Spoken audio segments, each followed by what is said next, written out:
নমস্কাৰ আমি সদৌখন গোৰ্খা ছাত্ৰ সন্থা ধেমাজি জিলা সমিতিৰ তৰফৰ পৰা যোৱা দুদিন আগতে অৰুণাচলৰ ৰোয়িঙত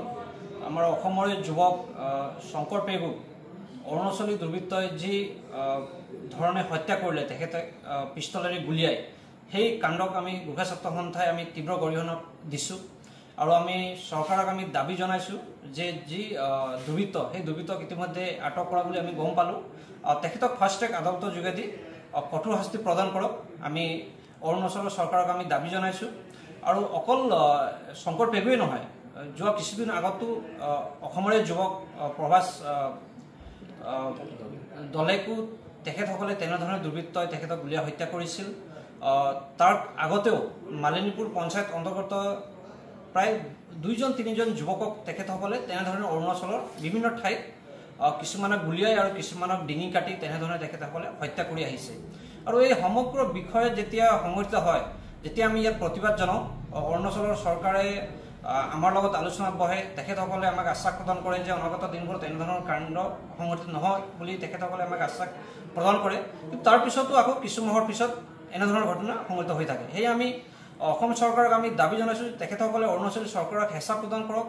যাতে তেখেতসকলে অসমৰ যিসকল নাগৰিক তাত অৰুণাচলত থাকে মানে তেখেতসকলে কৰ্মসূত্ৰেই হওক বা অন্যান্য কামৰ বাবে মানে আছে তাত তেওঁলোকৰ জীৱন সুৰক্ষাৰ বাবে অসম চৰকাৰে ব্যৱস্থা গ্ৰহণ কৰিব লাগে আৰু অৰুণাচলৰ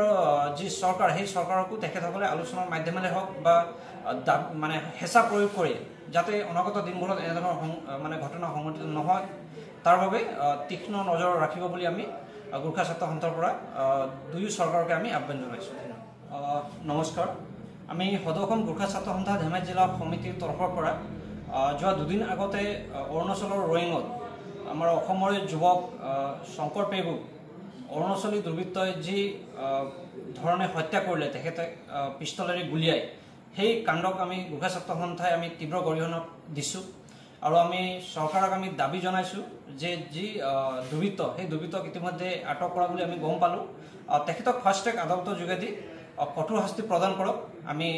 অৰুণাচলৰ চৰকাৰক আমি দাবী জনাইছোঁ আৰু অকল শংকৰ পেগুৱে নহয় যোৱা কিছুদিন আগতো অসমৰে যুৱক প্ৰভাস দলেকো তেখেতসকলে তেনেধৰণে দুৰ্বৃত্তই তেখেতক গুলীয়াই হত্যা কৰিছিল তাৰ আগতেও মালিনীপুৰ পঞ্চায়ত অন্তৰ্গত প্ৰায় 2-3জন যুৱকক তেখেতসকলে তেনেধৰণে অৰুণাচলৰ বিভিন্ন ঠাইত কিছুমানক গুলিয়াই আৰু কিছুমানক ডিঙি কাটি তেনেধৰণে তেখেতসকলে হত্যা কৰি আহিছে আৰু এই সমগ্ৰ বিষয়ে যেতিয়া সংঘটিত হয় যেতিয়া আমি ইয়াত প্ৰতিবাদ জনাওঁ অৰুণাচলৰ চৰকাৰে আমাৰ লগত আলোচনাত বহে তেখেতসকলে আমাক আশ্বাস প্ৰদান কৰে যে অনাগত দিনবোৰত এনেধৰণৰ কাণ্ড সংঘটিত নহয় বুলি তেখেতসকলে আমাক আশ্বাস প্ৰদান কৰে কিন্তু তাৰ পিছতো আকৌ কিছু মাহৰ পিছত এনেধৰণৰ ঘটনা সংঘটিত হৈ থাকে সেয়ে আমি অসম চৰকাৰক আমি দাবী জনাইছোঁ তেখেতসকলে অৰুণাচলী চৰকাৰক হেঁচা প্ৰদান কৰক যাতে তেখেতসকলে অসমৰ যিসকল নাগৰিক তাত অৰুণাচলত থাকে মানে তেখেতসকলে কৰ্মসূত্ৰেই হওক বা অন্যান্য কামৰ বাবে মানে আছে তাত তেওঁলোকৰ জীৱন সুৰক্ষাৰ বাবে অসম চৰকাৰে ব্যৱস্থা গ্ৰহণ কৰিব লাগে আৰু অৰুণাচলৰ যি চৰকাৰ সেই চৰকাৰকো তেখেতসকলে আলোচনাৰ মাধ্যমেৰে হওক বা মানে হেঁচা প্ৰয়োগ কৰি যাতে অনাগত দিনবোৰত এনেধৰণৰ মানে ঘটনা সংঘটিত নহয় তাৰ বাবে তীক্ষ্ণ নজৰ ৰাখিব বুলি আমি গোৰ্খা ছাত্ৰ সন্থাৰ পৰা দুয়ো চৰকাৰকে আমি আহ্বান জনাইছোঁ।